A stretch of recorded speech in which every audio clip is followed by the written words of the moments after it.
کا مطلب عربی کے اندر شہر ہوتا ہے، سٹی ہوتا ہے، لیکن اس صورت کا مضمون یہ ہے کہ اللہ تعالیٰ انسانی اس خیال کی تردید کر رہا ہے، انسانی اس فکر کی، اس نظریے کی تردید کر رہا ہے، رد کر رہا ہے ایسی سوچ اور ایسے خیال کی کہ کوئی بندہ یہ سمجھے کہ اس دنیا کے اندر میں جو چاہوں کروں، جس طرح چاہوں رہوں، جو چاہوں کھاؤں، جیسے چاہے اپنی زندگی گزاروں، مجھے کوئی کچھ نہیں کر سکتا۔ رب کریم اس بندے کے اس خیال کی تردید کر رہا ہے کہ تو جو چاہ رہا ہے، جو کر رہا ہے، جو کھا رہا ہے، جو پی رہا ہے، یہ ساری صلاحیتیں، یہ ساری نعمتیں، یہ ساری قوتیں کوئی تجھے دینے والا ہے۔ جو دے سکتا ہے تو وہ لے بھی سکتا ہے۔ یعنی یہ طرح فضول خیال ہے کہ میں جو چاہوں کروں، جس طرح چاہوں رہوں، کوئی مجھے پکڑ نہیں سکتا، کوئی مجھے قابو نہیں کر سکتا۔ تو اللہ عز و جل نے اس کے اس سورہ کا ایک مضمون یہ ہے، پورا اس خلاصہ تھا اس صورت کا اگر مضمون دیکھا جائے، رب کریم انسان کے اس خیال کی تردید کرتا ہے، اس غلط خیال کی تردید کرتا ہے اور کہتا ہے کہ تو جو چاہتا ہے وہ کرتا ہے، اور تیرا اگر یہ ذہن اور یہ گمان ہے کہ کوئی تجھ پر قابو نہیں پا سکتا، کوئی تجھے روک نہیں سکتا، کوئی تجھے سدھار نہیں سکتا، تو تیری غلط فہمی ہے۔ یہ تیری کیا ہے؟ غلط فہمی ہے۔ اللہ عز و جل اس صورت کی ابتدا قسم کے ذریعے کرتے ہیں۔ اللہ عز و جل نے ساری کائنات کو اللہ نہیں بنائے، ماں سوا اللہ جو کچھ بھی ہے وہ اس کی مخلوق ہے۔ تو اللہ تعالیٰ کبھی کسی جگہ کی قسم کھاتے ہیں، کبھی کسی زمین کی، کبھی پھل کی، کبھی فروٹ کی، کبھی انسانوں کی۔ تو جب بھی قسم کھائی جاتی ہے قرآن مجید میں، جب بھی قسم آئے گی اس کے بنیادی طور پر دو مقصد ہوں گے۔ کیا ہوں گے؟ دو مقصد ہوں گے۔ ایک مقصد تو یہ ہوتا ہے کہ اللہ تعالیٰ بتانا یہ چاہتا ہے کہ جس چیز کو میں قسم کے لیے، جس چیز کا انتخاب کر رہا ہوں، جس چیز سے میں قسم کھا رہا ہوں، وہ چیز یا تو بڑے نفع والی ہے، میں نے اس میں مخلوق کے لیے بہت نفع رکھا ہے، یا اللہ یہ بتانا چاہتا ہے کہ اس چیز کی یا اس شے کی جس کے ذریعے میں قسم اٹھا رہا ہوں، جو مقسم بھی ہے، جس کے ذریعے میں قسم اٹھا رہا ہوں، میں نے اس کو بڑی عزت، رفعت اور عظمت عطا کی ہے۔ دو مقصد ہوں گے، یا تو نفع رکھا ہے یا اس کے اندر اللہ نے کیا رکھی ہے؟ عزت، عظمت، رفعت اور رفعت اور اونچی شان عطا کی ہے۔ تو رب کریم یا ارشاد فرماتا ہے کہ لا اقسم بہذا البلد، میں اس شہر کی قسم کھاتا ہوں۔ اس شہر کی، کس شہر کی؟ مکہ کی۔ کس کی؟ میں اس مکہ کے شہر کی قسم کھاتا ہوں۔ تو یہاں بالکل اس کا مقصد واضح ہے کہ مکہ عظمت والا حرم ہے، کعبہ ہے، اللہ تعالیٰ کی تجلیات کا مرکز ہے۔ یعنی کعبہ کی قسم اس لیے کھائی کہ کعبہ اللہ تعالیٰ کی خصوصی رحمتوں، نوازشوں اور عظمتوں کا کیا ہے؟ مرکز ہے۔ پھر فرمایا وَأَنْتَ حِلٌّ بِهَذَا الْبَلَدِ، ایک وجہ اور بھی ہے، قسم کے ساتھ جملہ حالیہ ذکر کر دیا کہ میں اس کعبہ کی قسم کھاتا ہوں اس وجہ سے کہ آپ اس میں موجود ہیں۔ ایک وجہ تو یہ ہے، اس وجہ سے کہ آپ اس میں موجود ہیں۔ دوسرا ترجمہ، میں اس کعبے کی قسم کھاتا ہوں اس وجہ سے کہ وَأَنْتَ مُحَلِّلٌ بِهَذَا الْبَلَدِ، کہ اس شہر کے اندر جنگ و قتال تو منع ہے، حرام ہے، لیکن اگر آپ کو ضرورت پڑے، حضور صلی اللہ علیہ وسلم کو کہا جا رہا ہے آپ کو ضرورت پڑے تو اس شہر کے اندر جنگ و قتال آپ حلال کر سکتے ہیں۔ دوسرا ترجمہ ہے۔ تیسرا ترجمہ کیا ہے؟ تیسرا مفہوم اس کا کیا ہے کہ میں اس شہر کی قسم کھاتا ہوں، وجہ اس کی یہ ہے کہ یہ شہر ہے تو حلت والا، ہے تو عظمت والا، اس کا احترام یہ کافر لوگ بھی کرتے ہیں، مشرکین بھی کرتے ہیں۔ اس مکہ اور حرم کے اندر کوئی ان کا دشمن بھی آ جائے اس کو اذیت نہیں دیتے، تکلیف نہیں دیتے، اس کا خیال رکھتے ہیں۔ کعبہ کی عزت کی وجہ سے ایک جانور بھی اگر آ جائے اس کو قتل نہیں کرتے، تکلیف نہیں دیتے، لیکن آپ کے معاملے میں انہوں نے اپنا اصول بدل دیا ہے۔ حضور کو کہا جا رہا ہے کہ آپ کے معاملے میں انہوں نے اپنا اصول بدل دیا ہے۔ وہ کیا اصول بدلا؟ ویسے کوئی دشمن آ جائے اس کو اذیت نہیں دیں گے کعبہ کی حدود کے اندر، حرم کی حدود کے اندر کوئی دشمن آ جائے اس کو تکلیف نہیں دیں گے، اس کو ماریں گے نہیں جب تک وہ کعبہ کی حدود سے باہر نہ نکلے۔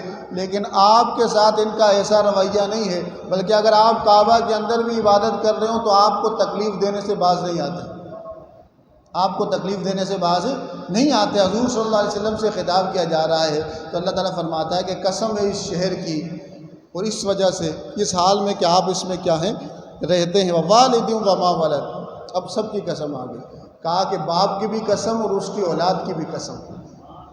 باپ کون؟ آدم، اس کی اولاد کون؟ ہم سب۔ قیامت تک آدم کی جتنی اولاد ہوگی ان سب کی قسم کھائے۔ آدم کی اولاد میں اللہ کے ولی پیدا ہوئے ہیں، نبی پیدا ہوئے ہیں، صدیقین پیدا ہوئے ہیں، شہداء پیدا ہوئے ہیں، صالحین پیدا ہوئے ہیں، شہید پیدا ہوئے ہیں، رب پر مر مٹنے والے پیدا ہوئے ہیں، رب کی یاد میں رونے والے پیدا ہوئے ہیں، رب کی راہ میں تن من دن کو قربان کرنے والے پیدا ہوئے ہیں۔ اور میں ووالد وما ولد، والد کی بھی قسم اور ان کے بیٹوں کی بھی قسم۔ والد سے مراد آدم، بیٹوں سے مراد ان کی اولاد۔ تو فرمایا لقد خلقنا الانسان فی کبد، جب آپ قسم کھاتے ہیں تو اس کے بعد کوئی بات ہوتی ہے جس پہ آپ قسم کھاتے ہیں، کوئی بات کرتے ہو کہ نہیں کرتے؟ یہ تو قسم سے آدھا جملہ ہے، پورا جملہ کیا ہوگا؟ میں آیا تھا، بولو قسم سے تم اچھے ہو۔ اگر کوئی بولے قسم سے آپ بولو کہ آگے بول بھائی کیوں قسم کھا رہا ہے؟ تو قسم جب بھی ہوگی اس کے ساتھ جواب قسم ہوتا ہے۔ قسم کیوں کھائی جاتی ہے؟ اپنی بات میں تاکید پیدا کرنے کے لیے، زور پیدا کرنے کے لیے، مضبوطی پیدا کرنے کے لیے، اور سامنے والے کو یہ بتانے کے لیے کہ میں جو بات کر رہا ہوں یہ یقینی ہے، اس میں کوئی شک نہیں، اس میں کوئی جھوٹ نہیں، اس میں کوئی جھوٹ نہیں۔ تو اب جلدی اس کا ترجمہ اور مفہوم سمجھتے ہوئے آگے چلتے ہیں۔ اللہ فرماتا ہے لقد خلقنا الانسان فی کبد، ہم نے انسان کو مشقت میں پیدا کیا ہے۔ یہ دنیا مصیبتوں، بیماریوں، ناکامیوں، ٹینشنوں، خوف کے ساتھ ہے۔ یہ دنیا ہے ہی مشقت میں۔ جو اس دنیا میں آیا، دنیا دارالامتحان ہے، دارالعمل ہے۔ بچپن میں ہوگا تو الگ سوچیں، الگ خیال، لڑکپن میں ہوگا تو الگ سوچیں، الگ خیال، جوانی میں نوجوانی میں ہوگا تو الگ سوچیں، الگ خیال، جوانی میں ہوگا تو الگ سوچیں، الگ خیال، ادھیڑ پن میں ہوگا تو الگ سوچیں، الگ خیال، بڑھاپے میں ہوگا تو الگ سوچیں، الگ خیال۔ سوچ اس کو ضرور بضرور ایک مشقت میں رکھے گی۔ اس کا جسمانی وجود بھی بچپن میں کچھ، نوجوانی میں کچھ، جوانی میں کچھ، ادھیڑ پن میں کچھ، بڑھاپے میں کچھ، اس کی جسمانی حیت بھی بدلتی ہے۔ جسمانی حیت کو بھی وحدانیت اور یکسانیت نہیں، اس کا فکر و خیال بھی بدلتا رہتا ہے، اس کے حالات اور واقعات بھی بدلتے رہتے ہیں، اس کے سوچ اور خیالات بھی بدلتے رہتے ہیں۔ وہ سدا یا ایک جیسا نہیں رہتا، اس دنیا میں سدا ایک جیسا نہیں رہتا۔ صحت ہے تو بیماری کا خوف، بیماری ہے تو صحت کی امید، غربت ہے تو امیری کی امید، امیری ہے تو غربت کا خوف، خوشی ہے تو غمی کا خوف، غمی ہے تو خوشی کی امید، اچھائی ہے تو برائی کا خوف، برائی ہے تو اچھائی کی امید، یہی چلتا ہے۔ لقد خلقنا الانسان فی کبد، ہم نے انسان کو ایک مشقت میں اس دنیا میں پیدا کیا ہے کہ جو انسان آئے گا وہی دنیا دارالامتحان ہے۔ امتحان کے اندر جو ہے سختی ہوتی ہے، کیا ہوتی ہے؟ انسان امتحان میں جب ہوتا ہے تو جتنا بھی پرسکون ہو لیکن اس کو تھوڑی ٹینشن ضرور ہوتی ہے، خوف بھی ہوتا ہے اور امید بھی ہوتی ہے۔ یہ دنیا کیا ہے؟ دارالامتحان ہے، دارالعمل ہے، دارالجزا، رزلٹ ڈے نہیں ہے، ریوارڈ ڈے نہیں ہے، رزلٹ کا دن نہیں ہے۔ رزلٹ کا دن تو کیا ہے؟ آخرت کا ہے۔ یا ایھا الذین آمنوا اتقوا اللہ ولتنظر نفس ما قدمت لغد، کل کے بارے میں، کل اللہ نے کہا آخرت ہے۔ واتقوا اللہ ان اللہ علیم خبیر، کل کیا؟ ان اللہ بما تعملون خبیر۔ کل کیا ہے؟ قرآن میں کل لفظ کس کے لیے آیا ہے؟ آخرت کے لیے آیا ہے۔ تو انسان رہتا ہی کس میں ہے؟ ٹینشن میں، لیکن یہ ٹینشن مثبت سمت میں ہو تو ٹھیک رہتی ہے، خوف اور امید کے ساتھ ہو۔ جو کر رہا ہے اس پر اترائے نہ، شکر کرے، اس پر کیا کرے؟ اترائے نہ، شکر کرے۔ اچھائی کر رہا ہے تو اللہ کو کہے کہ اللہ تو نے توفیق دی، قبول بھی تو کر۔ میں تو نہیں کر سکتا تھا، اللہ تعالیٰ میں نے کر تو لیا لیکن اس طرح حق ادا نہیں ہو سکتا۔ ذکر کر رہا تھا، نماز پڑھ رہا تھا، اللہ کی راہ میں خرچ کر رہا تھا، لوگوں کے ساتھ خیر خواہی کر رہا تھا، حسن سلوک کر رہا تھا، لیکن ہر جگہ امید بھی ہے اور خوف بھی ہے، ساتھ چلے گا۔ الایمان بین الخوف والرجاء، ایمان جو ہے امید اور خوف کے درمیان چلتا ہے، امید اور خوف کے درمیان چلتا ہے۔ وَلَقَدْ خَلَقْنَا الْإِنسَانَ فِي كَبَدٍ، ہم نے انسان کو مشقت میں رکھا ہے۔ یہ دنیا دارالامتحان ہے۔ کیا ہے؟ ایگزامینیشن ڈے، کیا ہے؟ ٹیسٹ ڈے، یہ ایگزامینیشن ہال ہے، یہاں آپ نے پیپر دینا ہے، پیپر آؤٹ ہو چکا ہے لیکن وہ آؤٹ ہوا ہے، لیکن وہ جو بھریں گے وہ آپ کا کردار، آپ کا عمل، آپ کی سوچ، آپ کے رویے، آپ کے شب و روز، آپ کے ماہ و سال اس پیپر میں لکھ رہے ہیں۔ اس کے لیے کسی قلم کی ضرورت نہیں، آپ کا عمل لکھ رہا ہے، وہ نامہ اعمال میں لکھا جا رہا ہے، کیا کھویا کیا پایا، کیا کیا، اچھا کیا یا برا کیا، اچھا کیا یا برا کیا۔ رب فرماتا اَیَحْسَبُ أَن لَّن يَقْدِرَ عَلَیْهِ أَحَدٌ، کیا وہ یہ سوچتا ہے کہ اس پہ کوئی قدرت نہیں رکھتا؟ یہ سوچ آئی کیسے کہ اس پہ کوئی قدرت نہیں رکھتا؟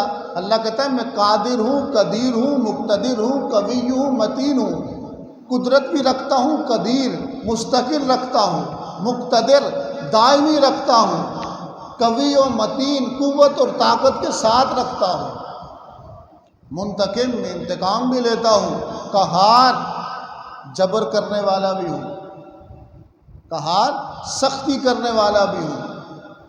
فرمایا کہ اَیَحْسَبُ أَن لَّن يَقْدِرَ عَلَیْهِ أَحَدٌ، کیا اس نے یہ سوچ لیا کہ اس میں کوئی قدرت نہیں پا سکتا، وہ جو چاہے کرے، بابر بعیش کوش عالم دوبارہ نیست، کہ جو چاہو کرو کوئی پوچھنے والا نہیں۔ اللہ کہتا ہے پوچھنے والا ہے۔ پھر ایک بات، جب اس کے پاس مال زیادہ ہو جاتا ہے، جب اللہ تعالیٰ اس کو مال زیادہ دے دیتا ہے، دولت زیادہ دے دیتا ہے، تو کیا کہتا ہے؟ یقول وَأَحْلَقْتُ مَالًا لُبَدًا، کہتا ہے میں نے بڑا مال ضائع کیا عیاشیوں میں، فضول خرچیوں میں، لوٹا دیا برے کاموں میں۔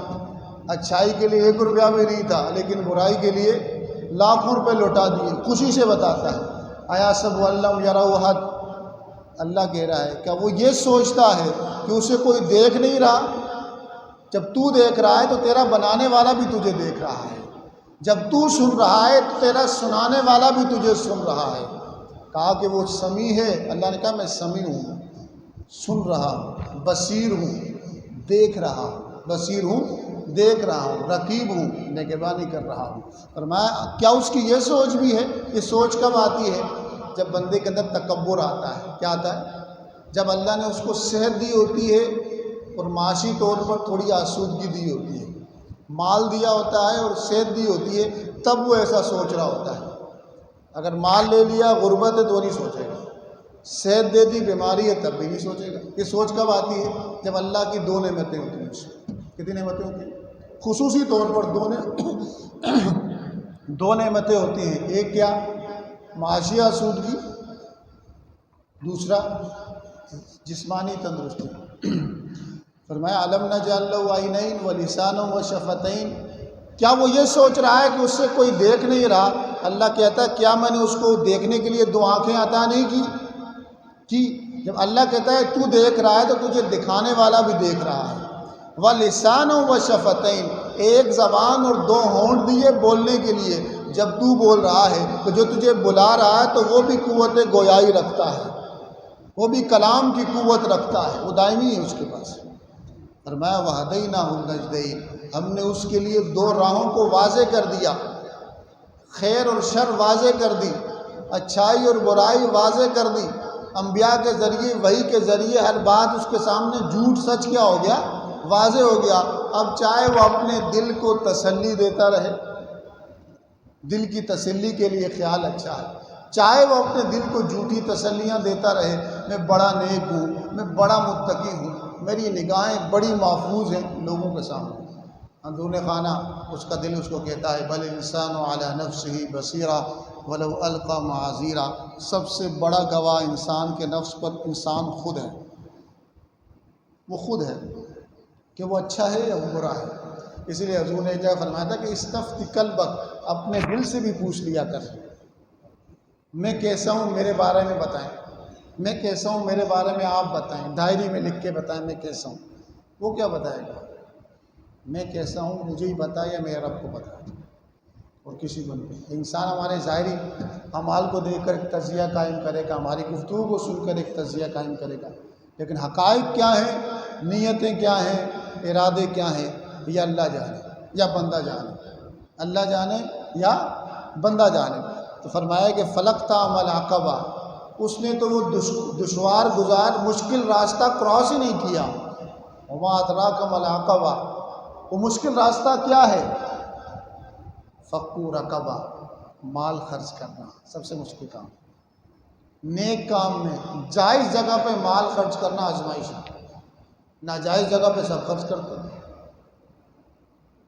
جہاں ضرورت نہ ہو وہاں سب خرچ کرتے ہیں۔ جائز جگہ پہ جو شریعت نے جائز جگہ بتائی ہیں وہاں خرچ کرے۔ ایک ہوتا ہے بندے کے پاس ضرورت کے پیسے ہوں تو ضرورت کی جائز جگہ پہ وہ خرچ کرے گا، ایک کے پاس زیادہ پیسے ہوں، فرمایا فک رقبہ، دشوار گزار راستے کی پہلی صورت یہ ہے کہ گردن آزاد کرانا۔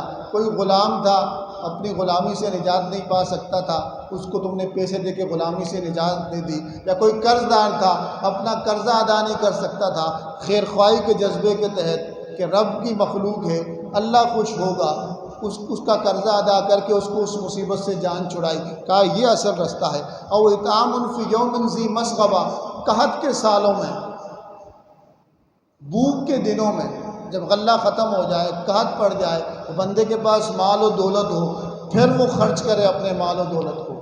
ہاں یہ بڑا دشوار کام ہے، لیکن ایک ایمان والا، رب پہ یقین والا خرچ کرتا ہے تو اسے پتہ ہے کہ خرچ کروں گا تو اللہ تعالیٰ اس کے بدلے میں عطا کرے گا۔ من ذا الذی یقرض اللہ قرضا حسنا، کون ہے جو اللہ کو قرض حسنا دے، اس کے بدلے میں فیضاعفہ اضعافا کثیرا، 100 کے بدلے میں 1000 2000 لاکھوں میں واپس کرتا ہے۔ ہم تو بظاہر 100 کا مال خرچ کرتے ہیں، اللہ ہم نے تیری راہ میں 100 روپے دیے تو اللہ 100 کے بدلے میں مال بھی دے گا، رزق کی ایک صورت مال بھی ہے، جسمانی برکت بھی دے گا، روحانی برکت بھی دے گا، نسلی برکت بھی دے گا، اولاد میں برکت بھی دے گا، گھر بار میں برکت بھی دے گا۔ وہ 100 کہاں کہاں تقسیم ہوتے ہیں، لیکن ہمارا ہے کہ 100 کے بدلے میں یہی ملے۔ تو فرمایا کہ یتیماً ذا مقربہ، بھوک کے دنوں میں وہ خرچ کرے، کس پر؟ ایسے یتیم پر، ایسے نابالغ بچہ جس کے ماں باپ، جس کا باپ مر گیا ہو، قریبی نابالغ یتیم بچے پر۔ ایک تو یتیم کو دینے کا ثواب اور دوسرا رشتہ دار یتیم کو دینے کا ڈبل ثواب۔ او مسکین ذا متربہ، خاک آلود مسکین جس کے پاس کچھ بھی نہ ہو، اس پر خرچ کرنے پر، یہی مشکل راستہ ہے۔ ثم کان، ہاں خرچ کرنے والا بھی ہو، ثم کان من الذین آمنوا، اور ساتھ ایمان والا بھی ہو۔ اب یقین ہی نہیں ہے اللہ پہ تو خرچ کا کوئی فائدہ ہوگا۔ ثم کان من الذین آمنوا، پھر وہ کس میں سے ہو؟ ایمان والوں میں سے بھی ہو۔ ایمان کے ساتھ جب خرچ کرے گا تو اللہ کے لیے خرچ کرے گا نا، ایمان نہیں ہوگا تو کس کے لیے خرچ کرے گا؟ یا ظاہری واہ واہ کے لیے خرچ کرے گا، یا ظاہری شوشا کے لیے خرچ کرے گا، یا ظاہری دنیاوی آسودگی کے لیے خرچ کرے گا تو اللہ اس کو اس دنیا میں بھی عطا کر دیتا ہے۔ تو کفار جو مال خرچ کرتے ہیں اس کے بارے میں ایک علماء متکلم عقیدے کا عقیدہ تو یہ ہے کہ ان کو اس مال چیریٹی کی مد میں خرچ کرنا یا خدمت خلق کی مد میں جو مخلوق پر خرچ کرتے ہیں، ایک تو یہ ہے زاویہ نگاہ کہ ان کو ان کے مال کا بدلہ جو انہیں خرچ کیا اللہ ان کی زندگی میں ہی عطا کر دیتا ہے، ایک تو یہ۔ دوسرا علماء کی رائے یہ اس بارے میں کہ چونکہ ایمان نہیں تو اجر بھی نہیں، ایمان نہیں تو اجر بھی نہیں۔ فرمایا کہ ثم کان من الذین آمنوا، پھر وہ ایمان والا بھی، وتواصوا بالصبر، خود بھی صبر کرنے والا ہو، برداشت کرنے والا ہو، دوسرے کو بھی صبر کی تلقین کرنے والا ہو۔ دے کے تصویر نہ کھنچوائے کہ غریب کی مدد کرتے ہوئے، ایک آٹے کی بول، پیسے دیتے ہوئے مدد کرتے ہوئے، مدد بھی کیا اور پوری عمر کے لیے رسوا بھی کیا، اس کو لوگوں کے سامنے کیا کیا؟ رسوا بھی کیا۔ اسی لیے رب کریم قرآن مجید میں ارشاد فرماتا ہے کہ یا ایھا الذین آمنوا لا تبطلوا صدقاتکم بالمن والعذا، اللہ کی راہ میں جو خرچ کرتے ہو وہ دو چیزوں سے ضائع ہو جاتا ہے۔ ایمان والوں تم وہ دو کام نہ کیا کرو، ایک دینے کے بعد احسان نہ جتاؤ، اور دینے کے بعد اسے اذیت نہ دو کہ بھئی میں نے تو یہ دیا تھا، جتاؤ نہیں کہ سب کو بتانا شروع کر دیا کہ فلاں کی میں نے مصیبت میں مدد کی تھی۔ بھئی اللہ کے دیے ہوئے مال سے اللہ کے لیے تو نے دیا، اس پر کیا احسان کیا؟ احسان جتا کر سامنے والے کی عزت نفس کو مجروح کر کر جو صدقہ و خیرات کیا جائے، کوئی بھی نیک چیز اللہ کی راہ میں خرچ کی جائے، وہ منہ پہ مار دی جاتی ہے۔ کیا کر دی جاتی ہے؟ منہ پہ مار دی جاتی ہے۔ وتواصوا بالصبر، خرچ کرتے ہوئے اس میں برداشت بھی ہو کہ اسے ہر ٹائم دل کہتا بتا بھی دوں۔ اما بنعمت ربک فحدث، تحدیث نعمت، تحدیث نعمت یہ نہیں ہوتی، کچھ چیزیں چھپانی ہوتی ہیں۔ اجتماعی معاملات میں انفاق فی سبیل اللہ کی راہ میں آپ جب خرچ کر رہے ہوں تو وہ نوافل عبادات جو ہوتی ہیں وہ چھپانی ہوتی ہیں، فرائض دکھانے ہوتے ہیں۔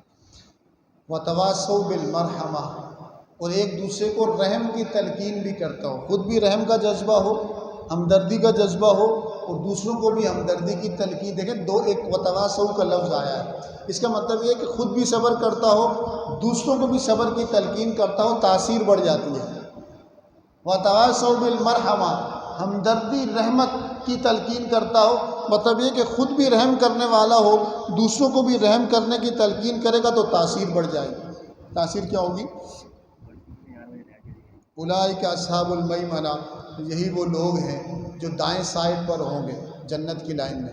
والذین کفروا بآیاتنا، اور وہ لوگ اللہ فرماتا ہے جنہوں نے ہماری آیتوں کو جھٹلایا ہے، انکار کیا ہے حق کا، سچ کا، ہم اصحاب المشأمہ، وہ الٹی لائن والے ہیں، نحوست والے ہیں، علیہم نار موصدہ، ان کے لیے عذاب ہے۔ وہ عذاب کیا ہوگا؟ وہ آگ میں بھی ہوں گے، اور آگ نے ان کو کیا کیا ہوگا؟ گھیرے ہوئے ہوگا، بند کیا ہوا ہوگا۔ تو اللہ تعالیٰ ہمیں اصحاب میمنہ میں سے بنائے، ہمیں جنت والوں میں سے بنائے، جنتی لوگوں کا کردار عطا فرمائے۔ اللہ تعالیٰ ہمیں اپنے ان لوگوں میں سے بنائے جن سے اللہ تعالیٰ محبت رکھتا ہے۔ اللہ تعالیٰ ہمیں صالحین، اولیاء کرام، متقین، انبیاء کرام کی راہ پر، ان کے راستے پر چلنے کی ہم سب کو توفیق نصیب فرمائے۔